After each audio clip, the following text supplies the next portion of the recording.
निवेदन रहेगा आदरणीय रावत श्री त्रिभुवन सिंह जी गढ़बाड़मेर से। रावत त्रिभुवन सिंह जी। जगत जननी जगदम्बा को नमन करता हूं। तत्पश्चात आज के इस सुंदर कार्यक्रम में पधारने के लिए कर्नल मानवेंद्र सिंह जी, अरविंद सिंह जी भाटी का मैं बहुत आभार प्रकट करता हूं। हालांकि ये सामाजिक कार्यक्रम है तो मुझे, चूंकि दोनों मेरे अपने ही हैं, अपने परिवार के सदस्य, तो आभार ज्ञापित करने की आवश्यकता नहीं है। मैं उम्मीद करता हूं कि अगली बार भी इसी तरह आप लोग इसी कार्यक्रम में सम्मिलित होते रहेंगे। मेरे से पहले अरविंद सिंह जी ने कुछ अच्छे मुद्दों पर बात करी। मैं बिना किसी फॉर्मेलिटी के सबसे पहले तो आप सभी का इसलिए भी आभार प्रकट करता हूं कि मुझे लगता है इन 10 सालों में सबसे अच्छी यात्राओं में से एक यात्रा ये इस साल रही, जिसमें स्पेशली बाड़मेर के आसपास ही नहीं, वरना हमेशा 25-30 किलोमीटर के आसपास के ज्यादातर लोग ही सम्मिलित होते हैं। इस बार जैसा कि मुझे बताया गया कि बहुत दूर दूर से भी सभी लोग आए हैं, तो मैं उन सभी का आभार प्रकट करता हूं जिन्होंने वक्त निकाला और समाज के लिए इस एक दिन यहाँ एकत्रित हुए। विजयदशमी का पर्व राजपूत समाज के लिए बहुत ही अति महत्वपूर्ण पर्व है।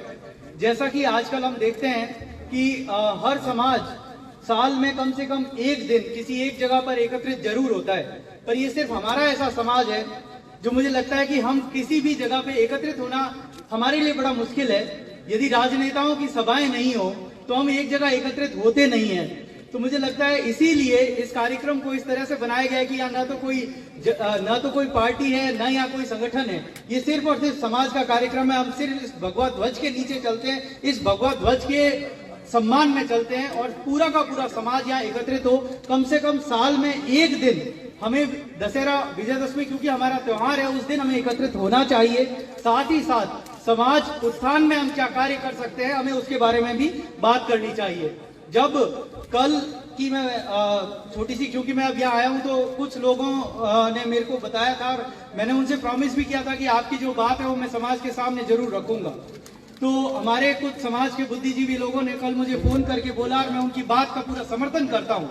उन्होंने मेरे से ये कहा कि समाज में, क्योंकि ये एक बड़ा कार्यक्रम है, इसको छोड़ के हम सभी परिवार के सदस्य एक साथ एक जगह नहीं बैठते हैं। मान लीजिए किसी राजनेता की रैली में जाते हैं तो एक ही तरफ के लोग होते हैं, दूसरी तरफ के लोग नहीं होते। इस कार्यक्रम में समाज के लगभग सभी वर्गों से आए हुए, सभी जुक्ति भी उपजातियां हैं, सबसे आए हुए लोग यहाँ सम्मिलित हैं। उन महानुभावों का एक दरख्वास्त थी कि समाज को हर पथ प्रेरणा यात्रा में समाज में जितनी भी कुरीतियां हैं उनमें से कम एक कुरीति को तो हर साल छोड़ देना चाहिए। मैं उनकी बात का पूरा समर्थन करता हूं। उन्होंने अपनी तरफ से प्रस्ताव रखा है कि हमारे यहाँ पे आजकल शादी ब्याह में खर्चा तो देखिए सब अपनी हैसियत के हिसाब से करते ही हैं, परंतु ये रात को जो पार्टियां होती है, टेबल लगाने वाला सिस्टम है, उनका ये बहुत अच्छा सुझाव था कि समाज को इसके बारे में विचार करना चाहिए। होता ये है, मान लीजिए कि आज मेरी इनकम साल की 2 लाख रुपए है, मेरा भाई 10 लाख रुपए उसकी इनकम है। यदि कल को वो अपनी शादी करता है, स्पेशली यदि बच्चे की शादी है, तो उसमें ये सब चीजें बंद करिए। देखिए लड़की की शादी में तो हो सकता है आप मेरे को 4 बहाने देंगे कि साहब सामने लड़के वालों ने बोला है ये व्यवस्था होनी चाहिए, पर लड़की की शादी तो अपन ही करते हैं ना। तो मैं समाज से आज ये गुजारिश करना चाहूंगा कि कम से कम इस पवित्र दिन यहाँ से ये एक चीज आप लेके जाएं कि ये जो पार्टियां होती है रात के टाइम में, नेत्रा वेत्रा जो अपना सिस्टम है वो जरूर रखिए, पर ये जो रात को दारू वाली पार्टियां होती है इन सबको बंद कर दीजिए। इनको देख के हमारी ये जो छात्र यहाँ बैठे हुए हैं ना, ये हमेशा गलत नेगेटिव चीजें ही लेके जाते हैं। आप विश्वास नहीं करेंगे, मेरे पास जब कोई कार्ड लेके आता है मैं तो अमूमन कोशिश करता हूँ कि सुबह नेत्रा अटेंड कर ले और वापस आ जाए। अमूमन जो भी आता है वो यही कहता है कि साहब नेत्रे में आए की करो, सामरा बढ़िया पार्टी है, उम्र में आया। तो मेरे को लगता है कि हमें ये सब चीजें बंद कर देनी चाहिए। एक सज्जन जिनके साथ मैं कल बैठा हुआ था, उन्होंने मुझे इसका बहुत अच्छा एग्जांपल दिया। उन्होंने बताया कि साहब हमारे यहाँ पे नेत्रे का सिस्टम जो वो तो दिन में ही होता है, बढ़िया भोजन, जो भी हम 36 कौम के लोग जो हमारे आसपास बिरादरी के जितने भी लोग हैं उन सबको हम आमंत्रित करते हैं, उनको बुलाते हैं, वो भोजन करवाते हैं। शाम के टाइम खाना हम इसलिए रखते थे कि जो दूर दराज से हमारे मेहमान आए हुए, जो हमारे घर में रुके हुए, उनके लिए हम खाना रखते थे, जिसे आजकल हमने पार्टी का रूप दे दिया है। हम उसके अंदर इतना खर्चा करने लग गए हैं कि उस आर्थिक बोझ के तले बहुत सारे मेरे परिवार के ऐसे लोग हैं जिन्हें अपनी जमीनें बेचनी पड़ रही है।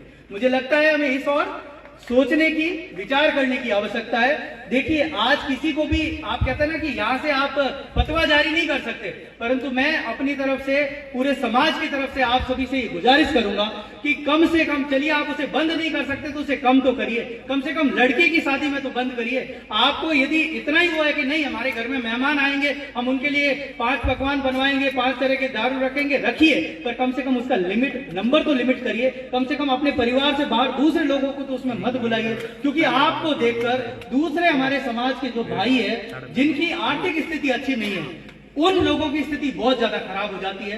तो कल मेरे परिवार के एक सदस्य ने मेरे से ये गुजारिश करी थी कि ये प्रस्ताव मैं आप सबके सामने रखूं, जो मैं आपके सामने रख रहा हूं। दूसरा एक और प्रस्ताव जो उन्होंने मुझे बताया था वो ये था कि मृत्यु भोज जो हमारे यहाँ पे होता है, अमूमन बाड़मेर के अंदर तो ज्यादातर कोठड़ियां जितनी भी है उन्होंने ये तय कर रखा है कि साहब दाल, एक सब्जी और रोटी यही होती है, इसको छोड़ के और कोई चीज नहीं रखते। वो भी सिर्फ इसलिए रखते हैं क्योंकि दूर दराज से जब लोग आते हैं, मान लीजिए सूंदरा से कोई बाड़मेर आया, 200 किलोमीटर आया, तो खाना तो लेके ही जाएगा, वो प्रसाद के रूप में उसे ग्रहण करते हैं। परंतु अब भी हमारे समाज में कुछ ऐसे गांव हैं जहां पे 5-5 पकवान आज भी बन रहे हैं। तो मेरी आप सबसे ये रिक्वेस्ट रहेगी कि कम से कम इन सब चीजों को बंद करने के लिए कागज लिखना है तो प्लीज कागज लिखिए, पर अब वो वक्त आ गया है जब ये जितनी भी सामाजिक कुरीतियां हैं इनसे हमें ऊपर उठना पड़ेगा। मैं एक गांव का एग्जांपल दूं, मेरे को कल ही किसी ने बताया, नाम नहीं बताऊंगा उस गांव का, उस गांव में रहने वाले सभी लोगों की इच्छा तो यही थी कि हम ये जो 5 पकवान बनाते हैं, एक यंग मौत हुई, कोई 25-26 साल का बच्चा खत्म हो गया, पीछे परिवार ने कहा कि इसके पीछे तो हमें 5 पकवान बनाने पड़ेंगे। तो उनमें से एक बच्चा जिसकी उम्र 18-19 साल होगी, वो खड़ा हुआ और बोला मेरा भाई चला गया संसार छोड़ के, आप लोगों को शर्म नहीं आएगी जब 5 पकवान आप मेरे भाई के जाने के बाद खाएंगे। गांव ने उस 18 साल के बच्चे से प्रेरणा ली और ये तय किया कि आज के बाद कोई 5 पकवान हम मरने पे नहीं बनाएंगे। मुझे लगता है कि हमें उस गांव से प्रेरणा लेनी चाहिए, हमारे समाज